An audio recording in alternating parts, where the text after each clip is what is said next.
새해가 밝았습니다. 내 생에 단 하루뿐인 소중한 오늘. 넘치게 주시는 성령의 말씀으로 기쁨과 소망이 충만하시길 바랍니다. 오스틴 주님의 교회 매일 말씀 묵상. 매일 말씀 묵상. 오늘 우리에게 주시는 하나님 말씀은 야고보서 2장 14절 말씀입니다. 야고보서 2장 14절 한 절 말씀만 함께 보도록 하겠습니다. 읽겠습니다. 시작.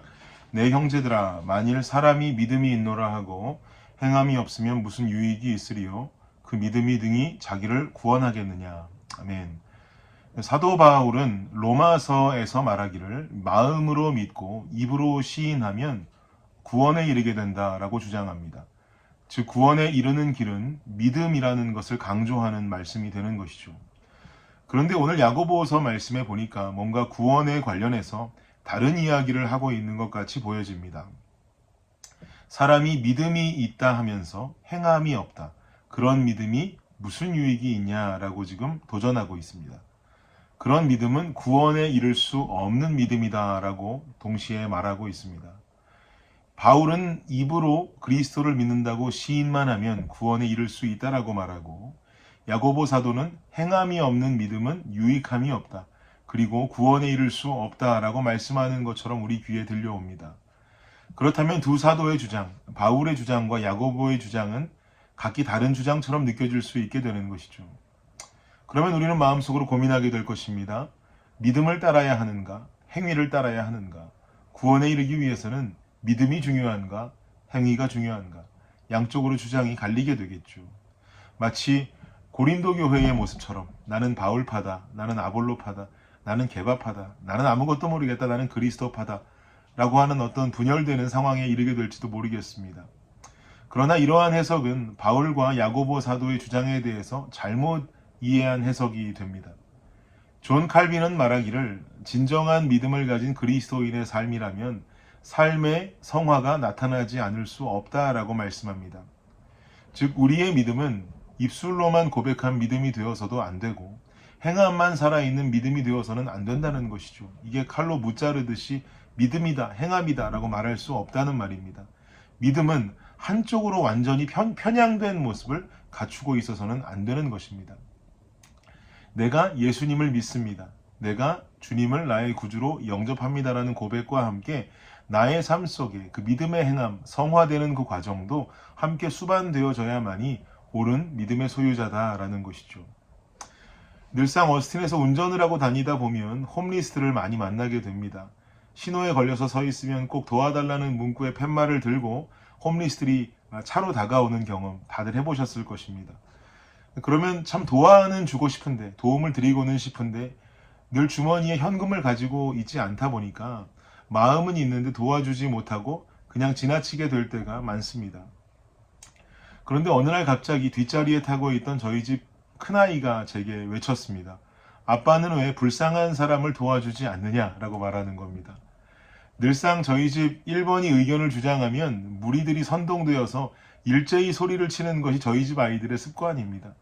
2번도 소리를 지르고 3번도 소리치기 시작합니다. 아빠는 불쌍한 사람 도와주지 않는답니다. 아빠는 왜 불쌍한 사람을 도와주지 않느냐. 막 소리를 치고 난리가 났습니다.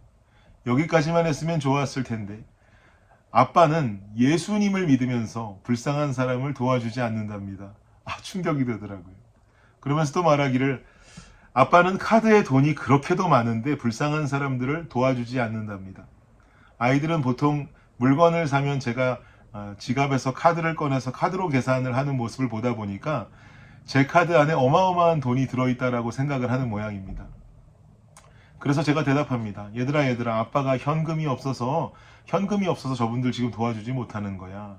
저분들께는 진짜 종이돈 같은 이 돈을 드려야 되는데 그런 돈은 카드 안에 있으니까 은행 가서 빼가지고 와야 돼. 아빠가 바로 줄 수가 없어 라고 말하니까 아이들이 말하기를 그럼 은행 가서 돈을 빼서 준비해 두라는 겁니다.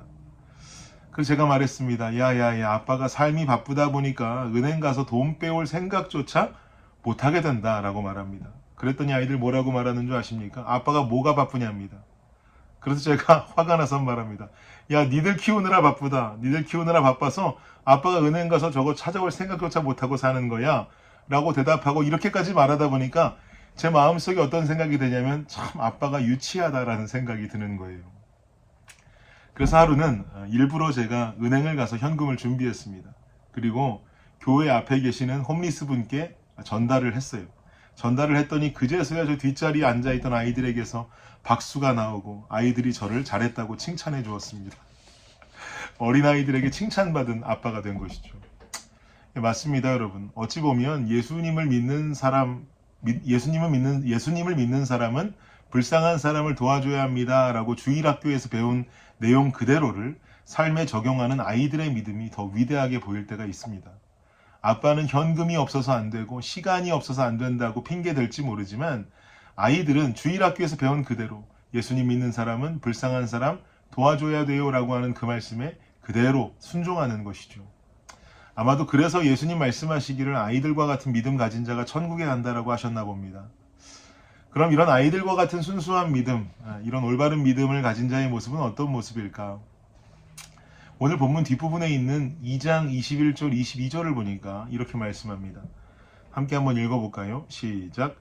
우리 조상 아브라함이 그 아들 이삭을 제단에 바칠 때에 행함으로 의롭다 하심을 받은 것이 아니냐. 내가 보거니와 믿음이 그의 행함과 함께 일하고 행함으로 믿음이 온전하게 되었느니라. 아멘. 아브라함은 이삭을 무척 사랑했습니다. 100세에 얻은 아들입니다. 100세에 얻은 아들이니까 얼마나 그 이삭이 사랑스러웠겠습니까? 눈에 넣어도 아프지 않을 귀한 자식이죠.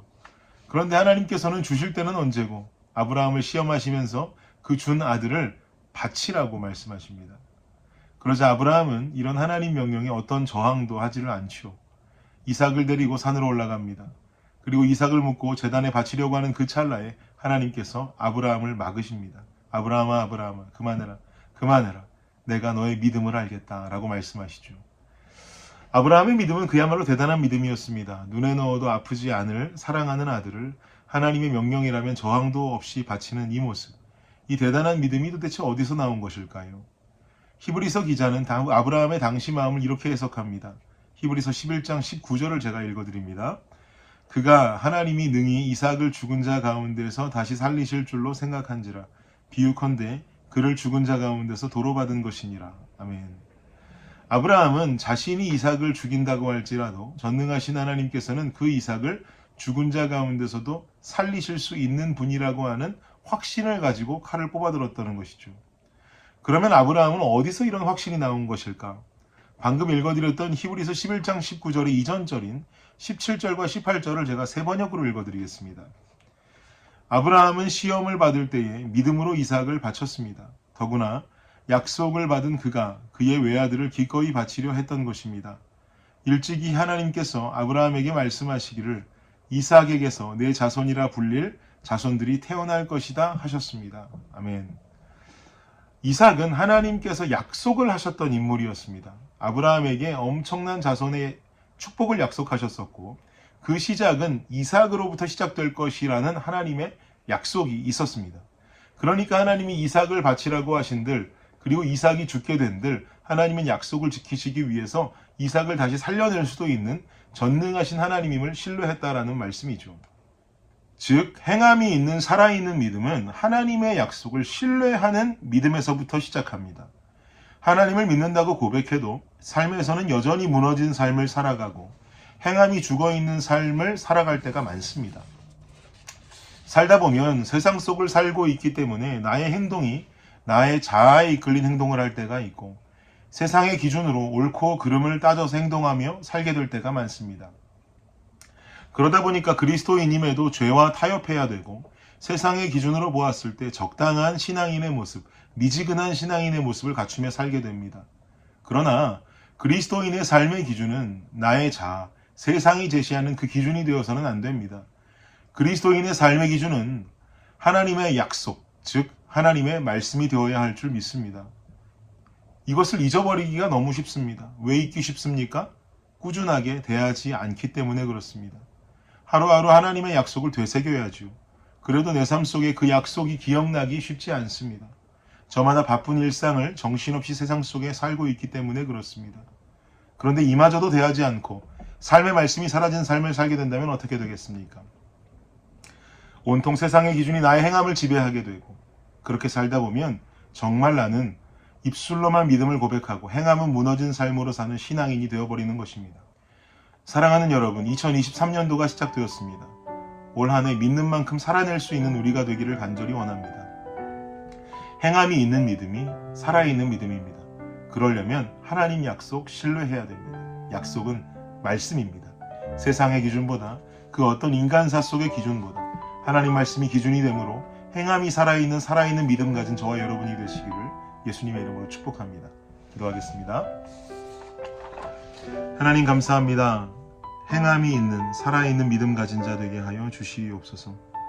온전히 하나님의 약속을 신뢰하고 말씀이 삶의 기준된 귀한 신앙인의 삶을 살아가며 세상 속에 타협하는 것이 아니라 세상 속에 우뚝선 거룩한 신앙인의 모습으로 사는 우리 모두 되게 하여 주옵소서. 예수 그리스도의 이름으로 기도드립니다.